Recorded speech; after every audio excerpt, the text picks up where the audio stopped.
This is a brief history and overview of liberation theology, and we'll talk about liberation theology to try to form a background or context for studying the works of Ignacio Ellacuría. Liberation theology in this context refers to Latin American theology. There are other liberation theologies. If you look around, you will find such things as Jewish liberation theology and Islamic liberation theology, Protestant liberation theology. There are a variety of liberation theologies now, but in the context we're interested in, we'll be discussing Latin American theology. References for these slides can be found in Leonardo and Clodovis Boff's A Concise History of Liberation Theology, in the book Introducing Liberation Theology, and also Gustavo Gutiérrez and Judith Condor's The Task and Content of Liberation Theology, which can be found in the Cambridge Companion to Liberation Theology. There have always been those in the Church who have questioned the mode of presence of the Church in Latin America, and we will refer to Bartolomé de las Casas, Dominican, 1484 to 1566. Las Casas offered an early criticism of a myth of modernity, So let's see what he has to say about that. Excuse this long passage here, but there's a lot in it. This is coming from Enrique Dussel, who we'll study later in the semester, in his book, The Invention of the Americas. Bartolomé de las Casas surpassed modernity's own sense of criticism as represented by such thinkers as Sepúlveda, Mendieta, Francisco Vitoria, the great professor of Salamanca, and later Immanuel Kant. Las Casas exposed the falsity of inculpating or blaming the subjects for a supposed immaturity. In German, that's Unmündigkeit, unworldliness, in order to legitimize modern aggression. He appropriated modernity's emancipatory meaning without partaking of its irrational myth, which attributed culpability to the other. He denied the validity of any argument sanctioning violence in order to compel the other to join the community of communication. Given the undisputed belief that within the communicative community only argumentation was appropriate, Las Casas' concern focused on how the other should enter the community and begin to participate in it. In this debate regarding the a priori conditions of participating in a rational community of communication, Sepúlveda endorsed an irrational first moment, war, to inaugurate argumentation. Las Casas insisted instead on rationality from the start of the dialogue with the other. For Las Casas, the emancipation of indigenous peoples from past domination and their imputed bestiality or barbarity warranted neither violence nor Spanish colonization, which was totally out of proportion to all that preceded it. In contrast, with the new servitude, the ancient order among the indigenous peoples seemed like a lost paradise of freedom and dignity. He wrote in the prologue of the Apologetica Historia Summaria, "Ultimately we have written to make better known all these nations, whom some have defamed by reporting that they were not rational enough to govern themselves in humane and orderly fashion. I have compiled the data in this book to demonstrate the contrary truth." Now, having all that on the table, let's unpack it a little bit. Modernity says, look, let's start with Kant. Kant wrote a famous essay called What is Enlightenment? And in this essay, he tried to answer the question, what do you mean by enlightenment? And his answer was simple: maturity. We need to learn to think for ourselves. And in order to be able to think for ourselves requires a certain kind of maturity, a willing effort to escape the bonds of having our thoughts thought for us. It takes a kind of maturity. So in order to enter into modern enlightenment, one has to be mature enough to engage in rational argumentation. No longer do we take it from the gods or from above or from tradition, what we ought to think. We can think for ourselves, Kant said. That's what we ought to do. Sapere aude, dare to think, he said. Well, what about people who are or have organized their societies along the lines of religion or tradition? Well, modernity says these people are immature and therefore unfree and therefore incapable of joining in the community of communication. And what is that community? The enlightened community, the modern community. They're incapable of that. They're too immature. And the only way to get them to be able to enter this modern society was by an act of violence, forcing them to enter this society. And the colonizers, the Spanish, the enlightened, the modern, the Europeans, resorted to violence with, in their minds, a kind of impunity because they were not usurping the rights of fellow members of the community of communication of modern enlightened people.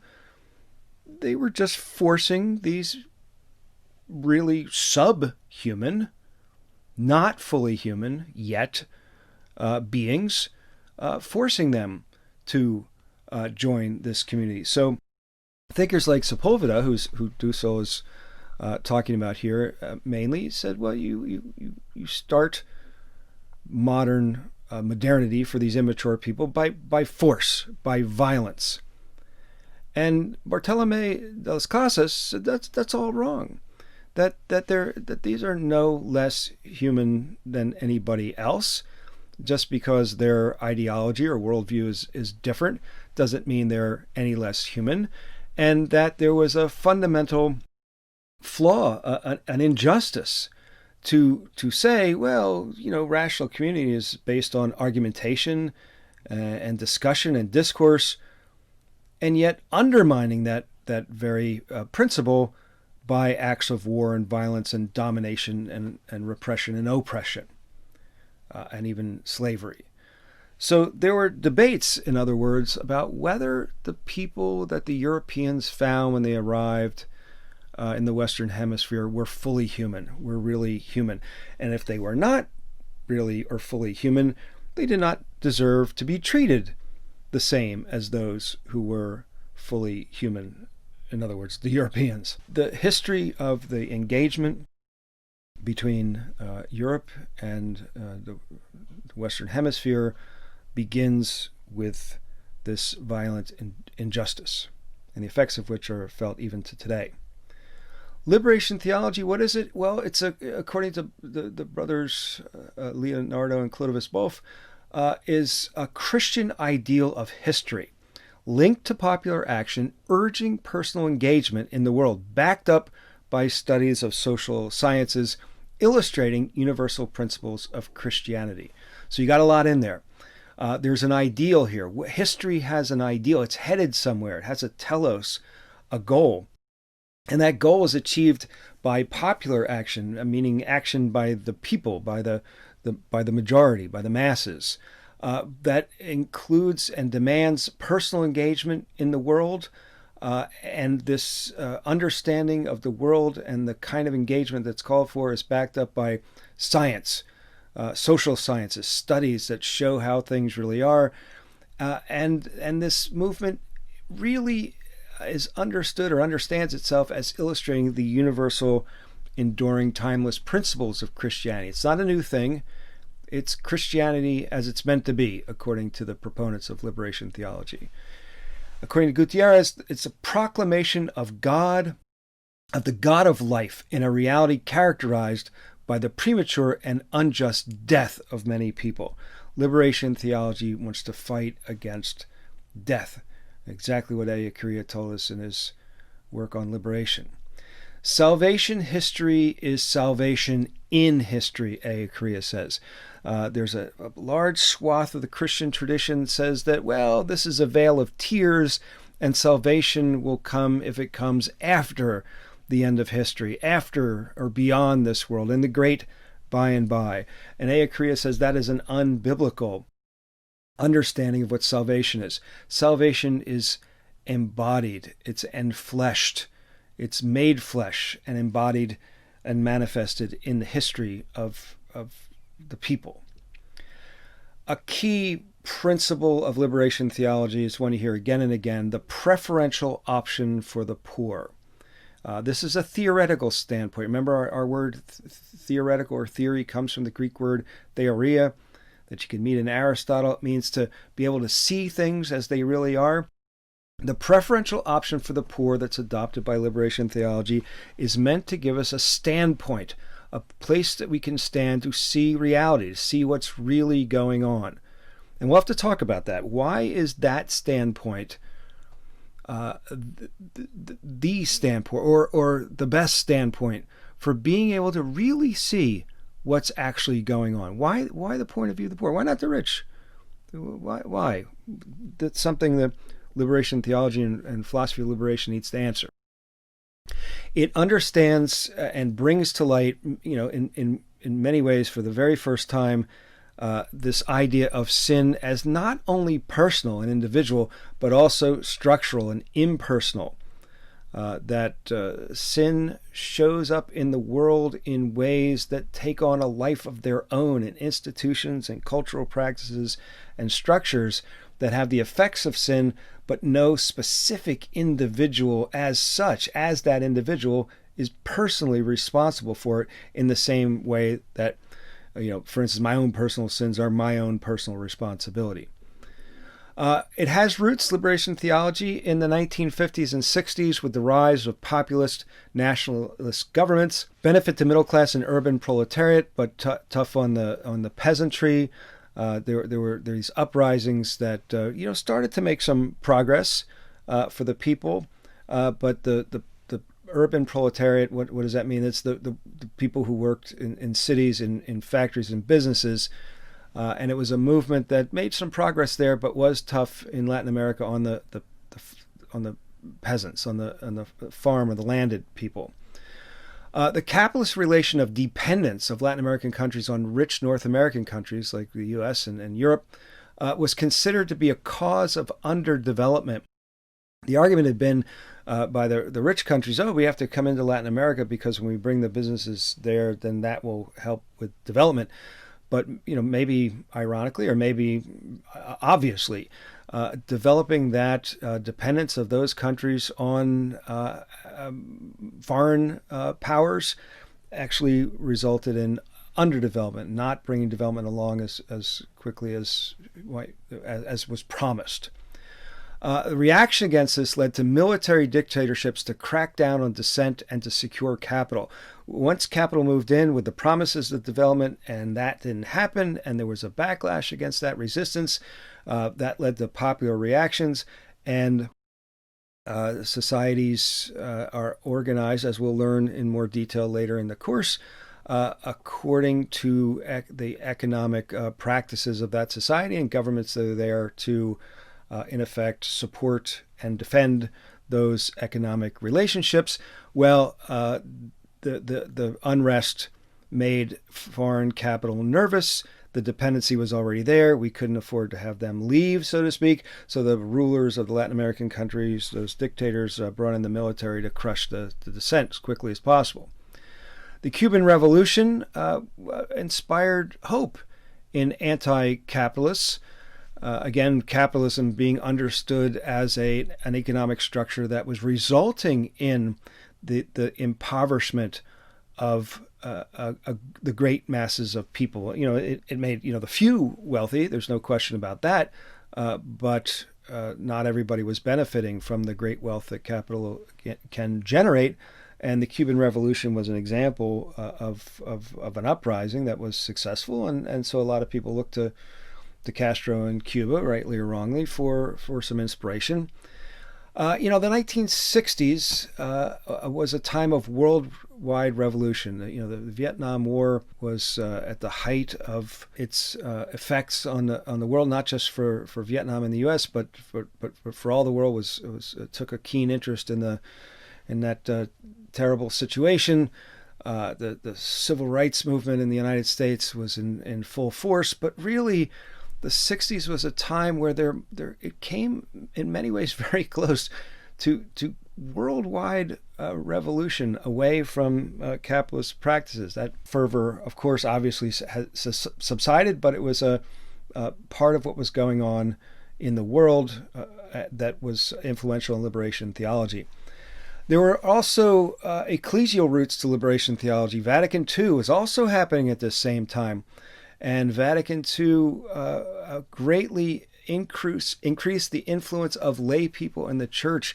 Prior to Vatican II, it was very much a clerical organization. The Pope and the Curia and the bishops and the clergy, they ruled, and lay people showed up, hopefully, and didn't have a lot to say about how the church was run. But the aggiornamento, the call for progress, the rise of new social movements that were inspired by this Vatican II Council that rethought what the church was meant to be in the modern world and opened the doors to the modern world.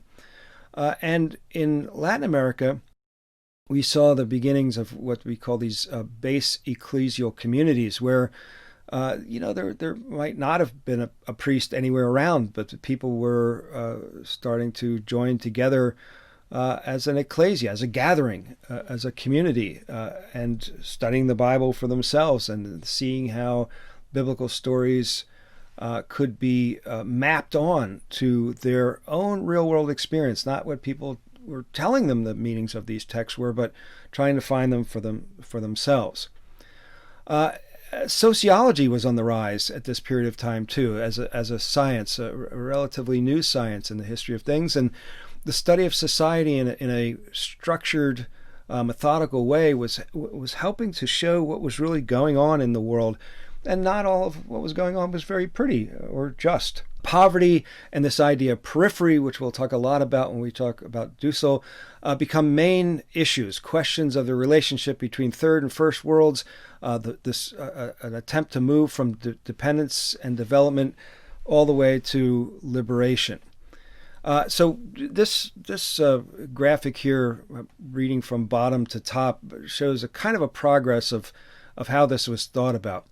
The initial concern for the poor countries pre-1960s was their economies were no good. And if maybe the capital from the rich North American democracies were able to move in there, that would bring development.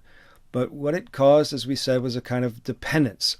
So dependence theory was looking at what these relationships now between third and first world countries were really all about, explored the nature of underdevelopment, the causes of poverty, and try to identify strategies for breaking that dependency. And this went on through the 60s and 70s.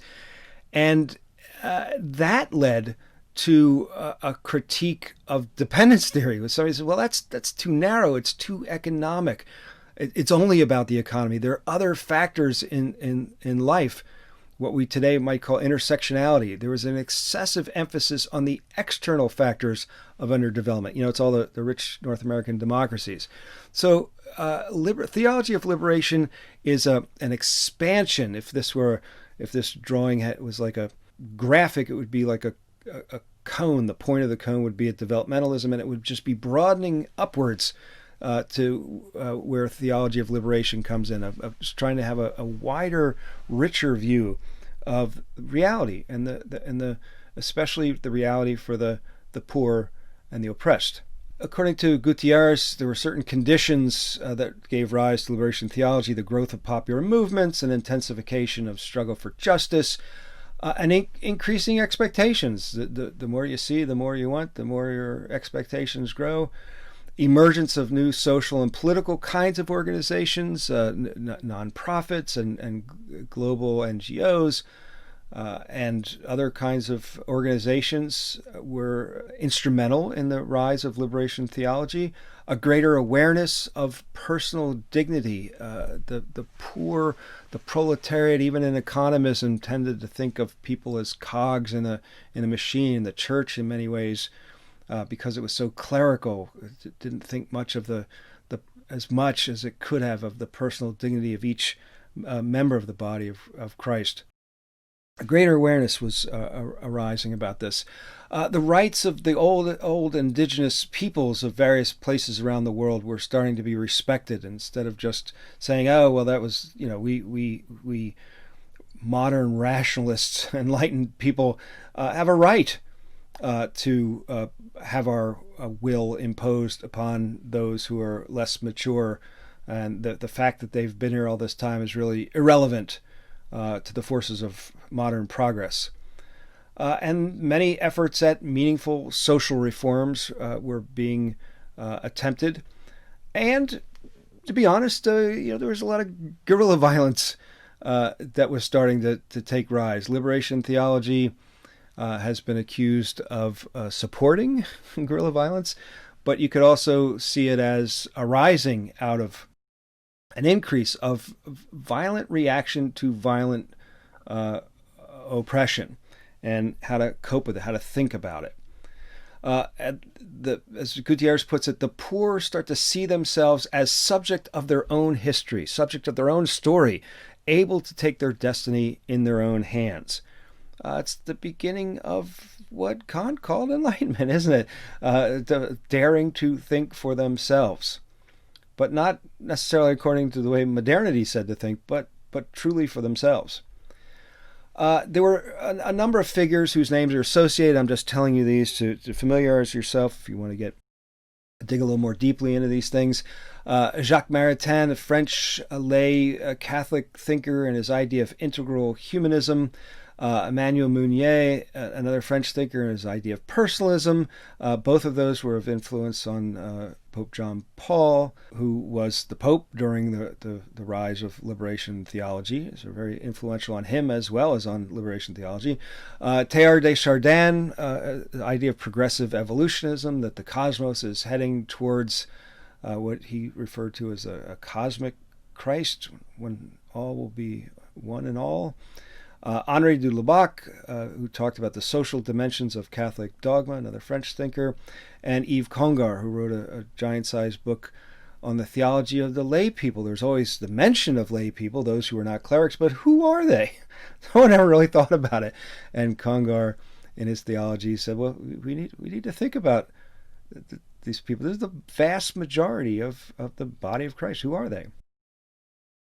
In Latin America, there was Gustavo Gutiérrez, who we're discussing, Leonardo and Clovis Boff, who we've been referring to, Juan Luis II, John Sobrino, and, of course, our featured thinker, Ignacio Ellacuría. Important names. Others who were influences of or influenced by or somehow related to liberation theology include the German Jürgen Moltmann, Johann Baptist Metz. Feminist theology is very much related to liberation theology. Thinkers like Mary Daly and Rosemary Radford Reuter. Paulo Freire and his very important book, The Pedagogy of the Oppressed. What is education really supposed to be for? And how is it different for those who are of the oppressing class and those who are of the oppressed class? What are the differences? How can an oppressed person really learn if the schools are there to reinforce a social structure that keeps them oppressed? How do you do that? How do you actually learn? How do you get out of the cave, to use Plato's allegorical formulation? James Cone, very important thinker in Black theology of liberation, a very, very, very influential, important thinker. Dorothy Day and the Catholic worker movement, another Catholic lay person working in America. And the famous Trappist monk Thomas Merton are all in one way or another influencing or influenced by or otherwise related to what's going on in liberation theology. There were some key moments. The 1968 Medellin Conference, the second general conference of the episcopate in Latin America, started to open the door for this. 1969, there was a conference in Cartigny, Switzerland, entitled Toward a Theology of Liberation. 1970-71, there were various congresses in Bogota and Buenos Aires that also included Protestants as well as Catholics. In 1971, Gutiérrez publishes Teología de la Liberación, Theology of Liberation. It's been in I don't know how many editions. A highly influential text on this theological approach. 1979, there was the Puebla Conference, the third general conference of the Latin Episcopate, the bishops. It went through a variety of stages through these key moments. There was, as you can imagine, a foundational stage, early writings where people started to sketch out what liberation theology might be about and how it comes out of and distinguishes itself from the traditional theological understanding of Christianity, what you might call an analytical seeing. That word seeing and theory always go together for me. Seeing things that are there but maybe not obvious. And then, once you start to see what liberation theology might be like and how it's responding to a genuine inner impulse of Christianity, there's kind of a building stage. It becomes a fundamental theology, understanding of the good news as it relates to the material and concrete world of us social beings. You started to add the doctrinal content to the sketch, to the outline, spirituality in terms of liberation theology, Christology, who's Jesus in terms of liberation theology, ecclesiology, what's the church all about in the light of this new way of seeing Christianity, a theological judging stage, you might say. And then there was the selling in stage where the praxis started to happen. Theologians become pastors and they become militants and they work in grassroots. They attach themselves or inspire the base communities that we talked about, a kind of a pastoral action stage. And then finally a formalization stage where you could sort of pull all this together and kind of write it down and get it organized and promote it through education and formation of both clergy and lay persons, publication efforts, new books, new journals, and the expansion of a variety of ecclesial and social programs to develop liberation theology. Now, there was, as I've already kind of maybe alluded to, there were some oppositions or issues that were raised by liberation theology. The first was that theology was becoming overly politicized. The church was for church, and politics was for politics. And the church is not a political organization. It's certainly not a democracy. And this idea that theology was all about this worldly political issues, even if they were important issues of justice, was to miss what theology was really all about. So the liberation theologians were accused of turning theology into politics, or just doing politics with a Christian coat of paint, so to speak. There was the fear along these same lines that salvation was becoming too this worldly. The salvation would be having your belly filled and a roof over your head and good health care and a decent education and some prospects in life. And somehow you'd be missing the supernatural elements of salvation. And liberation theologians were accused of this. There was clearly a threat to capitalism and the powers that be, the power structures that organized the world, and that's so. But if the idea makes you question a certain social practice or custom, well, it does. Capitalism should have an answer for those kind of questions. If it's really the way to be, it should have an answer to that. But it was seen as a threat to capitalism, and capital does not like to be threatened. And there was the fear that theology was becoming Marxist, and that's something we're going to need to talk about. We're going to have to try to figure out, what is Marxism? We live in a country where Marxism is a swear word. It's all bad, although very few people, and I'm just saying, have very little idea of anything that Marx actually thought. And he thought a lot of different things, and he had complex views. But we will need to come to some kind of understanding of the basics so that we can assess how much of liberation theology might be Marxism with a Christian coat of paint, or how much liberation theology finds as resources in Marxist view without being Marxist. Take what works and leave the rest. We'll have to see. But remember, this is happening all before the fall of the Berlin Wall in 1989, the breakup of the Soviet Union, and the Cold War was still in full swing. And there was this side and there's that side. And Marx was associated with the Soviet communist side, and anything that gave a whiff of Marxist was already automatically suspect.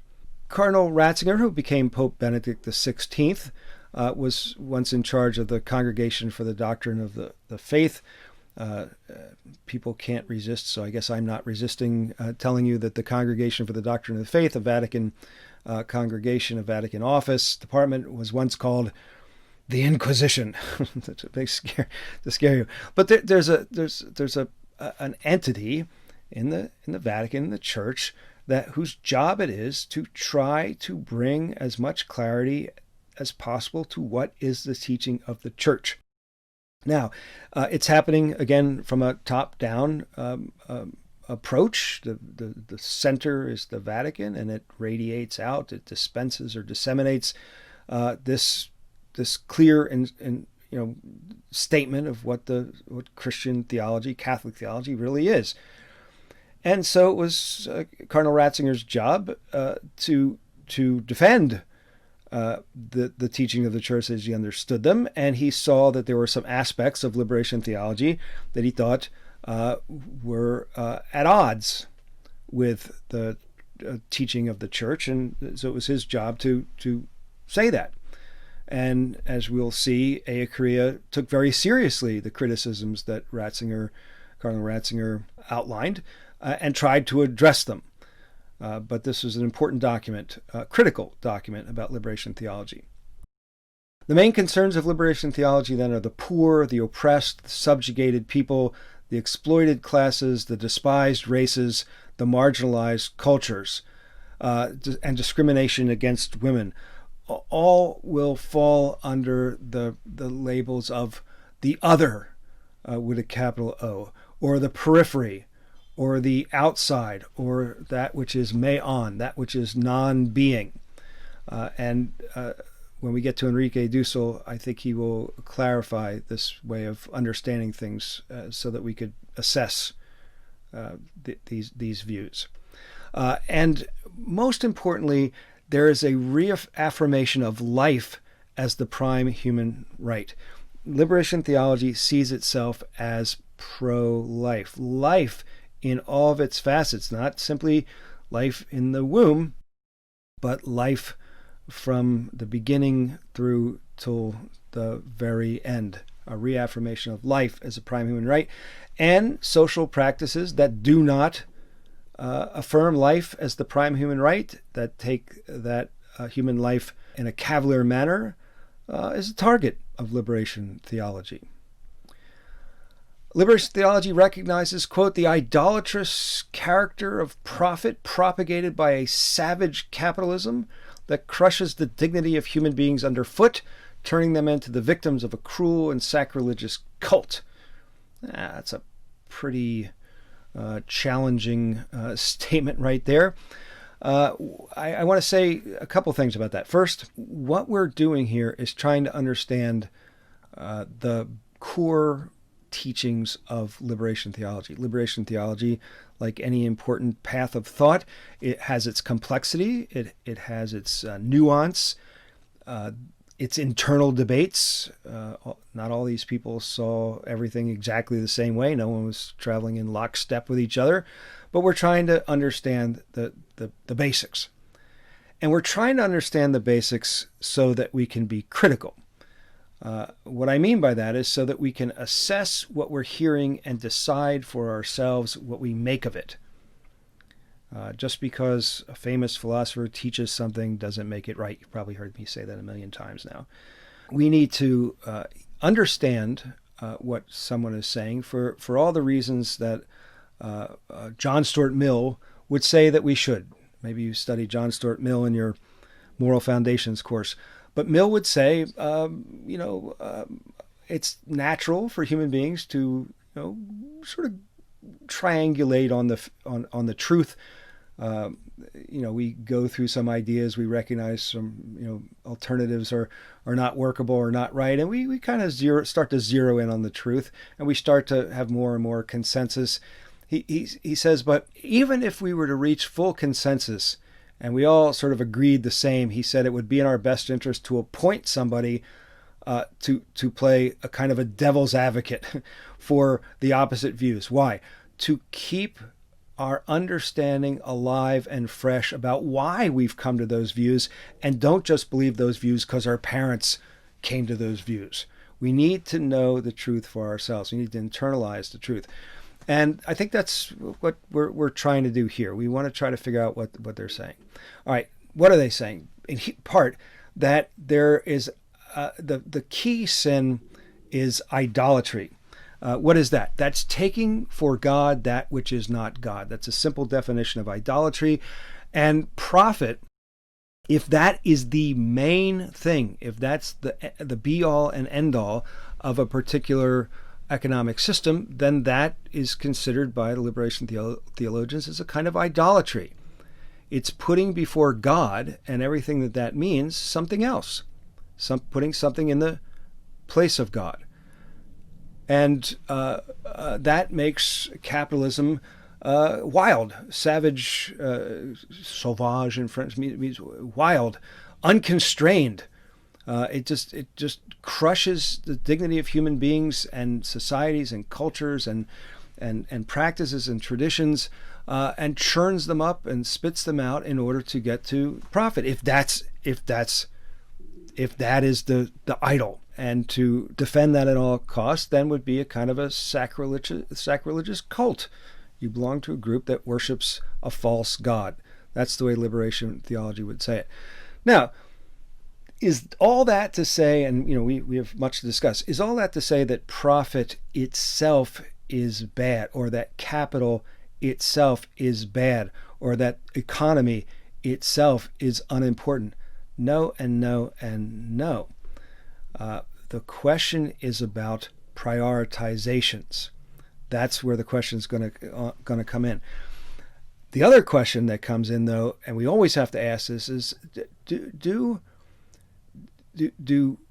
critics of X really get X right? So do the critics of liberation theology really understand liberation theology? Do the critics of capitalism really understand capitalism? Do the critics of Marxism really understand Marxism? You don't want to be fighting what we call a straw man. That's anybody could beat up a scarecrow because they can't punch back, right? That's not a real boxer, right? You want to be able to understand what the point of view really is, what they're really saying, and only at that point are you able to make a legitimate criticism, because you're criticizing something that's real, not something that no one believes in.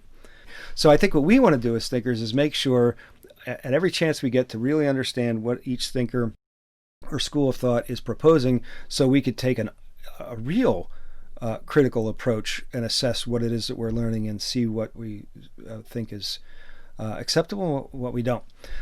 Liberation theology recognizes, quote, that poverty is not only about deficiencies. The poor person is someone brimming over with capacities and possibilities. There's that idea that's coming from, not coming from, but it's complementary to Zubiri, the idea that we need to be capacitated, and that certain social structures can incapacitate us and not give us a chance to develop our true capacities and be the best that we can be. A better way of putting it is the poor have historical possibilities but lack capacities to benefit from them. That's what we talked about when we talked about Zubiri's understanding of what we mean by what's possible. Historically, the example we gave is, well, you can fly, but not everybody has the capacity to fly. 1,000 years ago, we did not have the history, the state of the world and human understanding and knowledge and technology was such that you couldn't fly. Humans couldn't fly. Well, now, historically, we've reached the point where flying is a possibility for human beings. Flying is a possibility for all human beings because there's planes and they fly and you could get on one in principle. But not all human beings have the capacity to benefit from these historical possibilities. And liberation theology is about a capacitation, trying to enrich and expand the capacities of all people. There are three concepts of poverty at work in Latin American liberation theology. One, real poverty, probably what you think of when you think of poverty, material poverty, a lack of goods, basic goods required to satisfy the needs of all human beings. That's a material poverty. Spiritual poverty is an attitude of openness and acceptance towards the will of God, a renunciation of worldly goods. That's the poverty that's referred to in blessed are the poor in spirit. Blessed, they're not saying there's anything really great about lacking the resources to satisfy basic human needs of food and water and shelter and education and so forth. There's nothing blessed about that. Spiritual poverty means you are releasing your selfish desires and opening yourself to an acceptance towards the will of God. At least how the theologians would understand that. That manifests itself in a renunciation of worldly goods, at least in terms of the idolatry of them, of thinking that's the be-all and end-all of a human life. And then there's poverty that comes as a commitment, where you take on a solidarity with the poor in protest against poverty. And that's where you stand with and live with the poor when you don't need to, but you do anyway, as a protest against poverty. Modes of liberation: well, there's political and social liberation, the elimination of the immediate causes of poverty and injustice, especially socioeconomic structures. People are working around the clock on these causes. There's human liberation, which is the liberating of human beings from everything that limits capacity to develop themselves freely and in dignity. And not all of those things are social. Not all of the obstacles or barriers to that are social or political. There are others. There's personal. Following on that, there's liberation from selfishness and sin. Overcoming this leads to reestablishing friendship with God and with other people. It is clear that only the grace of God, the redeeming work of Christ, can overcome sin. Note what this says from Gutiérrez. This is not something that is directly affected by human will. And this would require a discussion of what we mean by original sin. It's something from outside of our nature. A nature which allows us to love, but also gives us a tendency towards selfishness and sin. According to Christian theology, that can only be the work of Christ. Now, this idea of the preferential option for the poor equal victims of material poverty, that first understanding of poverty. Preferential talks about a kind of a spiritual childhood, a capacity for accepting God's will of love for all, to look at the world more simply, saying, well, the poor, there's so many problems, and we need to do something about the grinding material poverty that so many of us humans suffer through. And the preference is to say that I'm going to look at the world as best I can through the eyes of the poor, because it is from that standpoint that we could really discern and possibly accept the will of God in our lives, so they say. And an option is a choice. It's a decision. It's a commitment to be in solidarity with the poor. It's a key point of orientation, again to quote Gutiérrez, combines a profound sense of the gratuitous love of God, the love that God has no requirement to give but simply gives graciously, with the urgency of solidarity with the little ones of history. There are the two elements, the two pillars of what we call liberation theology, those two pillars, the sense of God's gratuitous love and the urgency of the current situation to stand by the poor. Gutiérrez writes, in a continent like Latin America and the Caribbean, the challenge comes not in the first instance from the non-believer, but from non-persons. Not from the non-believer. The problem is not with people who say they don't believe in God. That's not the big problem. The big problem comes from those who don't even count as persons, whatever they believe. Those who are not recognized as people by the existing social order, the poor, the exploited, those systematically and legally deprived of their status as human beings, those who barely realize what it is to be a human being. The non-person questions not so much our religious universe, but above all our economic, social, political, and cultural order, calling for a transformation of the very foundations of a dehumanizing society. The question we face, therefore, is not so much how to talk of God in a world come of age, that modern, enlightened world where you look up there in your telescope or down there in your microscope and you don't see God anymore. Okay, I guess that's the problem. But that's not the real problem. The problem is, how do we proclaim God as Father in an inhuman world? How do we tell the non-persons of the world that they are the sons and daughters of God? That is the pastoral imperative of liberation theology. It's a matter of the combination of contemplation and prophecy. Contemplation in the sense of the recognition that all stems from the gratuitous love of the Father, and prophecy in the idea of the denunciation, denouncing the situation and the structural causes of injustice and exploitation. Gutiérrez puts it, without prophecy, the language of contemplation risks not involving itself in the history in which God acts and where we find him. Without the mystical dimension, the language of prophecy can narrow the vision and weaken the understanding of him who makes all things new. So I want you to think about this a little bit, what Gutiérrez is saying here. If you just have the sort of mystical dimension of contemplation, of being alone with the alone, as Ibn Arabi would put it, to being, with God, you think of religious life as something that takes place only in a monastery or only at the top of a mountain somewhere where you're all alone outside of society, where you could be at peace with God. That's not God in history. That's not really even biblical. But on the other hand, if we only have prophecy, if we only have this idea that we need to protest, which means to attest in favor of, to speak in favor of something. We always think of speaking against, but it's really speaking in favor of justice. If we talk about God without an understanding of God, we use God as a rhetorical tool to make our political position sound good, but we have too narrow a vision. We weaken our understanding of the reality, the creation of God. Again, according to the liberation theologians. So really where we stand, according to them, the liberation theologians, between thanksgiving and demand. Between thanksgiving and demand runs Christian existence.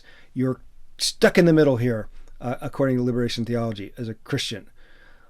In the beginning and enveloping all is the free and gratuitous love of God, for which we should be grateful. But this gift requires behavior. There's a demand, which translates into acts of love towards our neighbor, and especially the weakest among them. So if this passage here represents the core of the teaching of liberation theology, if it does, then their claim that liberation theology is coming from the inner impetus of the Christian revelation itself makes sense. God is love. God created the world. We are creatures made in the image and likeness of God. We live by grace. It was a gift, the very gift of creation, the very gift of existence, of being. And the only proper response to that is a thanksgiving. But that creation creates a demand, as Zubir would say. God is the ultimate ground of being. We live our lives with respect to the ultimate ground of our being, which places demands on us, which makes life restless, groping, testing, experimenting on what would give justification for the freely given life we have as relative absolutes of being God in a human manner.